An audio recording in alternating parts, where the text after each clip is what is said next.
Assalamualaikum warahmatullahi wabarakatuh.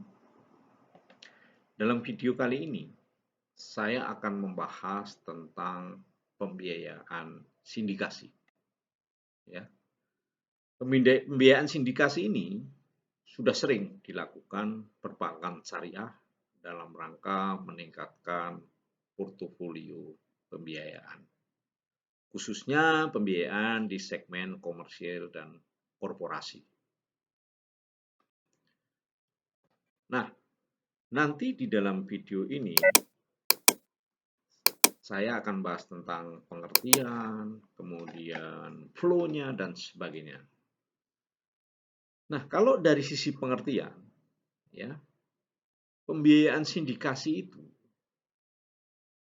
menurut Stanley Hahn, itu mengatakan bahwa syndication loan is a loan made by two or more lending institutions on similar terms and conditions using common documentation and administered by a common agent. Ya. Iswahyudi juga mengatakan bahwa pembiayaan yang diberikan oleh beberapa kreditur sindikasi yang biasanya terdiri dari bank-bank dan atau lembaga keuangan lainnya kepada seorang nasabah yang biasanya berbentuk badan hukum untuk membiayai suatu atau beberapa proyek, misalnya pembangunan pabrik, gedung milik nasabah. Kemudian, pembiayaan sindikasi ini sejarahnya dimulai pada saat dulu, ya, Bank Indonesia mengeluarkan tentang surat edaran nomor 6 tahun 33 tahun 73, ya, mengenai pembiayaan bersama oleh bank-bank pemerintah, ya, untuk melakukan konsorsium dalam membiayai suatu proyek yang cukup besar. Kemudian Bank Indonesia juga memperbarui aturannya melalui SEBI nomor 11, ya, tahun 79, yang mengatur bahwa bank-bank milik pemerintah yang memberikan kredit investasi di atas 500 juta waktu itu dan kredit modal kerja di atas 750 juta wajib menawarkan pembiayaan secara konsorsium, ya, kepada bank-bank milik pemerintah juga. Kemudian surat edaran Bank Indonesia nomor 16 tanggal 1 Juni 83 mengatur bahwa pelaksanaan pembiayaan secara konsorsium diserahkan kepada bank-bank milik pemerintah sendiri. Jadi ini sindikasi itu sejarahnya seperti itu di Indonesia, ya, dimulai dari bank-bank pemerintah. Kemudian kalau kita lihat sifat dari pembiayaan sindikasi, ya. Jadi kalau ditinjau dari sifatnya, kredit sindikasi ini digunakan untuk membiayai suatu proyek. Untuk itu, perjanjian pembiayaan sindikasi digolongkan sebagai terms loans atau pembiayaan jangka panjang di atas 1 tahun. Nah, namun dalam perkembangannya, pembiayaan sindikasi ini juga dapat digunakan untuk corporate finance, ya. Jadi tidak hanya proyek tapi juga bisa untuk corporate finance. Nah, kalau kita lihat dari asal dananya pembiayaan sindikasi, itu ada yang berupa offshore loan, yaitu pembiayaan yang dananya berasal dari luar negeri dalam currency valuta asing. Ini biasanya bank-bank asing dari luar negeri krediturnya atau cabang bank asing di Indonesia. Ya, ini kalau offshore. Nah, kalau onshore itu pembiayaan dananya berasal dari dalam negeri calon nasabah dan biasanya dalam mata uang lokal. Ya, memungkinkan juga untuk dalam mata uang valuta asing tergantung nanti dari source of repayment nasabah. Kemudian tadi dari definisi yang disampaikan Iswahyudi atau Stanley Hahn bahwa ciri-ciri utama pembiayaan sindikasi, ya, itu yang pertama adalah melibatkan dua bank atau lebih, ya. Kemudian dokumennya sama semua bank dan juga berlaku satu suku bunga atau margin yang sama bagi setiap bank. Nah, berikutnya bahwa tanggung jawab dari masing-masing bank itu tidak tanggung renteng sebesar porsi masing-masing. Kemudian juga pari passu atas setiap pembayaran dan agunan. Jadi setiap pembayaran dibagi secara pari passu, demikian juga jaminannya dibagi secara pari passu atau proporsional. Nah, berikutnya adalah di dalam pembiayaan sindikasi adalah adanya peran dari agen fasilitas. Dan jumlah nominal pembiayaannya nilainya relatif besar. Ini ciri-ciri dari pembiayaan sindikasi. Kemudian, apa sih manfaat pembiayaan sindikasi ini bagi bank? Ya, pertama bagi bank adalah mengatasi batas maksimum pembiayaan, ya, atau BMPK. Ya. Kemudian yang kedua adalah risk sharing, ya, spreading risk. Ya. Jadi sharing risk dengan perbankan lainnya. Meski sebenarnya BMPK masih mencukupi, tapi biasanya bank kalau jumlahnya besar, dia melakukan risk sharing. Ya, yang berikutnya pasti profit motif ya. Artinya margin maupun fee-based-nya itu akan mendatangkan keuntungan bagi bank. Yang berikutnya adalah learning process bagi partisipan bank. Nah, ini khususnya bank-bank yang memang belum pernah terlibat di dalam pembiayaan sindikasi. Nah, ini sebagai learning process. Kemudian, bagi bank yang ikut di dalam pembiayaan sindikasi juga akan dikenal di dalam pasar sindikasi. Ya. Dan juga akan memberikan pintu masuk ke grup besar di BUMN maupun swasta. Sehingga kalau banknya itu sendiri masuk ke BUMN atau swasta besar, mungkin akan sulit. Tapi dengan mengikut sebagai partisipan sindikasi, maka bank tersebut bisa relatif lebih mudah untuk masuk ke grup besar di pembiayaan-pembiayaan berikutnya. Kemudian, bagaimana keuntungan bagi nasabah? Yang pertama, mendapatkan dana dalam jumlah besar. Berikutnya adalah efisien, karena hanya berhubungan dengan satu bank saja. Ya. Kemudian flexible structure. Kemudian reputasi atau kredibilitas nasabah meningkat karena sudah dikenal menjadi banyak bank, ya, perusahaannya menjadi bank yang cukup dikenal, ya, dan mempunyai reputasi yang baik karena bisa memperoleh fasilitas sindikasi. Kemudian memupuk record dengan bank lain dan mendapat alternatif pendanaan yang lebih murah. Biasanya pricing-nya lebih murah kredit sindikasi atau pembiayaan sindikasi ini. Kemudian kalau kita lihat di dalam proses pembiayaan sindikasi, ya, itu melibatkan pihak-pihak antara lain yaitu arranger. Ya. Di mana arranger itu atau biasa disebut dengan lead manager ataupun mandat lead arranger biasanya juga merangkap sebagai book runner, ya, sebagai agen pembentuk sindikasi. Ya. Kemudian ada agen. Di mana agen ini ada yang merupakan agen fasilitas atau facility agent, kemudian security agent atau agen jaminan, dan escrow agent atau agen escrow. Nah, berikutnya adalah bank partisipan di dalam pembiayaan, kemudian underwriter, ini jika perlu, ini biasanya underwriter itu dirangkap oleh arranger atau lead manager yang akan menjamin ataupun best effort bisa. Kemudian partisipan, lawyer, dan notaris. Kira-kira ini pihak-pihak yang terlibat. Nah, apa sih arranger?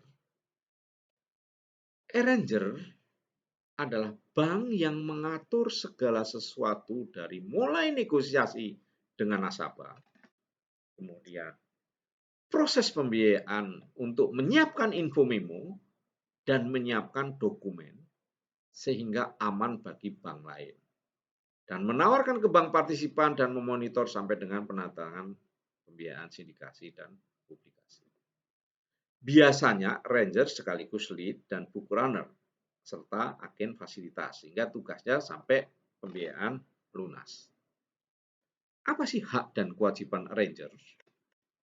Arranger akan mendapatkan fee base, memperoleh data mengenai debitur dari proyek yang dibiayai, melakukan negosiasi terms and condition dengan nasabah, dan mengundang calon peserta sindikasi. Nah, ini kewajibannya. Membuat undangan penawaran kepada calon bank peserta berikut NDA. NDA itu Non-Disclosure Agreement, perjanjian kerahasiaan data, dan biasanya juga indikasinya dilibatkan term sheet indication. Kemudian mendistribusikan info memo, kemudian memberikan penjelasan kepada calon peserta, bank, dan proyek yang dibiayai. Namun, arranger tidak memberikan rekomendasi persetujuan atas kredit sindikasi yang ditawarkan karena persetujuan diserahkan kepada masing-masing bank peserta. Nah, kemudian agen. Apa sih agen fasilitas? Agen fasilitas adalah bank yang ditunjuk sebagai agen fasilitas bertugas mengurus masalah administrasi dan melakukan pemantauan penggunaan fasilitas pembiayaan, di mana pelaksanaan covenant sampai dengan selesai pembiayaan. Memonitor pencairan, pembayaran kewajiban nasabah sampai lunas, dan biasanya dirangkap oleh rangers atau lead manager. Kemudian security agent. Ini adalah agen yang bertanggung jawab terhadap penyelesaian pengikatan jaminan, pengamanan, termasuk penyimpanan dan pemasangan asuransi dan dokumentasi jaminan.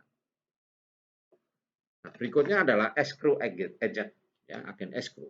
Ini adalah bank yang bertanggung jawab untuk membentuk, menata kerjakan, dan memonitor rekening perantara yang digunakan dalam kredit sindikasi.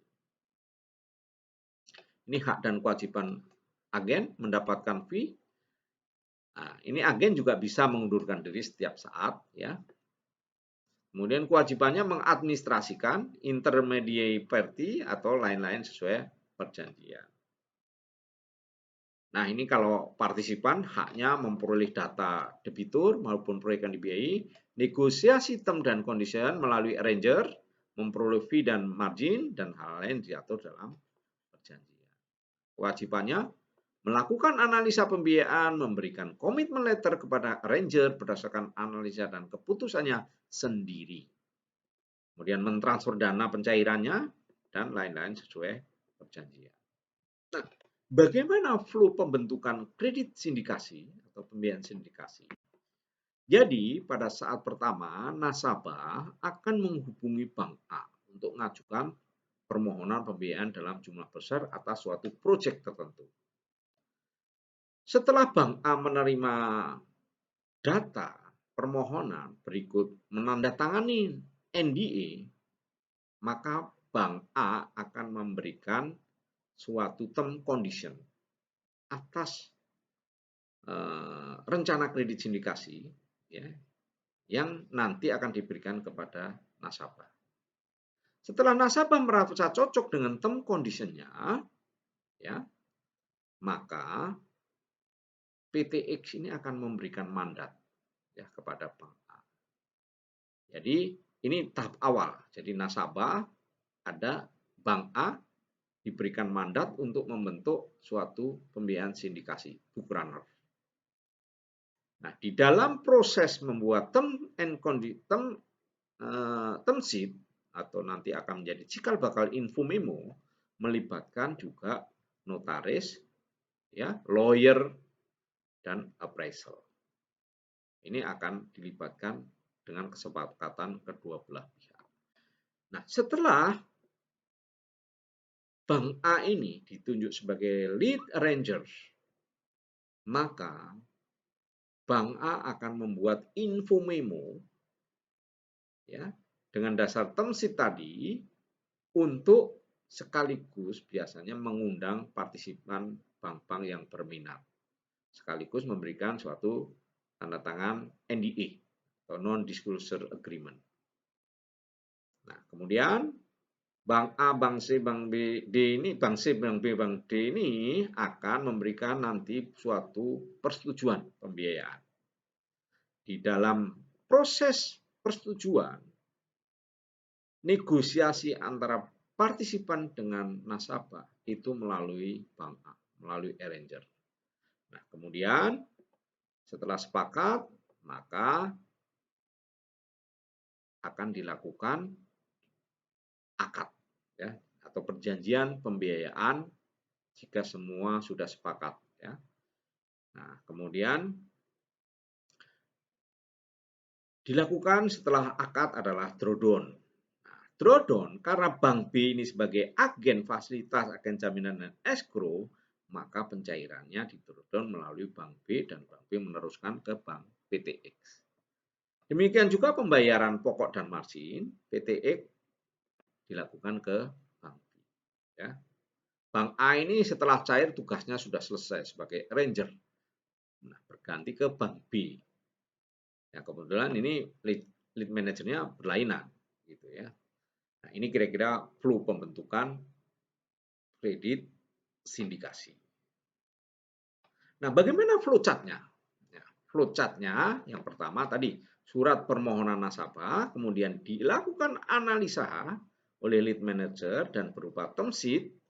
Setelah dilakukan negosiasi atas term sheet, maka nasabah memberikan mandat ke lead manager. Nah, kemudian setelah diberikan mandat, dia arranger akan menawarkan ke bank calon peserta sindikasi dengan menyertakan info memo. Nah, kemudian persetujuan kredit dari bank peserta sesuai porsi keberminatan, baru penerbitan OL dari lead manager ke nasabah, kemudian penunjukan agen, jaminan, agen fasilitas maupun agen escrow. Kemudian legal meeting, pre-signing, dilanjutkan signing, dan seremoni dan publisitas dan drawdown. Ya, ini kira-kira flow dari pembiayaan sindikasi. Nah, apa sih mandat? Mandat adalah kewenangan yang diperoleh arrangers atau lead manager untuk membentuk kredit sindikasi atau book runner setelah diberikan offer term sheet dokumen dan telah diaksep oleh nasabah. Tugasnya apa? Bentuk perjanjian pembentukan sindikasi atau book runner ya. Kemudian sifatnya mandat itu bisa best effort atau underwriter. Underwriter itu dijamin oleh arranger bahwa plafon pasti dapat, sehingga kalau enggak arranger yang bertanggung jawab. Kemudian mandat dalam bentuk restricted atau unrestricted. Ini tergantung nasabah. Ya, nasabah menghendaki bank tertentu boleh, itu restricted. Kemudian apa sih yang dinamakan info memo? Info memo adalah dokumen yang memuat rincian pembiayaan yang dimaksud, berisi informasi mengenai financial condition dan business profile dari calon nasabah, di mana secara garis besarnya mencakup gambaran proyek, informasi bisnis dan keuangan, kelayakan proyek dan indikasi syarat dan ketentuan pembiayaan. Nah, ini isinya ya. Ada disclaimer, itu apa adanya artinya. Kemudian ada surat calon nasabah memberi izin untuk mengungkapkan info memo atau NDA. Kemudian latar belakang proyek, sejarah dan bisnis nasabah. Rincian manajemen dan strukturnya, uraian teknis dan ekonomi proyek, laporan keuangan, proyeksinya, proyeksi cash flow. Kemudian jumlah fasilitas yang diperlukan, tujuan penggunaan pembiayaan, jangka waktu, rencana drawdown, pricing, sumber pelunasan, jadwal penerbitan mandat, restriksi mandat, ringkasan syarat dan ketentuan, dan covenant yang lain. Nah, kira-kira itu ya. Kemudian apa sih akta-akta dalam pembiayaan sindikasi yang ditandatangani? Ya, perjanjian pembiayaan sindikasi, pengikatan jaminan, perjanjian pembagian jaminan, perjanjian antar kreditur, kemudian perjanjian keagenan, dan perjanjian pengelolaan rekening penampungan atau escrow. Nah, ini pihak-pihak dalam akad sindikasi tadi, arranger, calon nasabah, bank peserta, dan agen. Fasilitas, jaminan, dan escrow. Demikian pembahasan kali ini tentang pembiayaan sindikasi, dan semoga bermanfaat. Dan jangan lupa lakukan subscribe, like, dan komentar jika ada pertanyaan. Wabillahi taufiq wal hidayah. Assalamualaikum warahmatullahi wabarakatuh.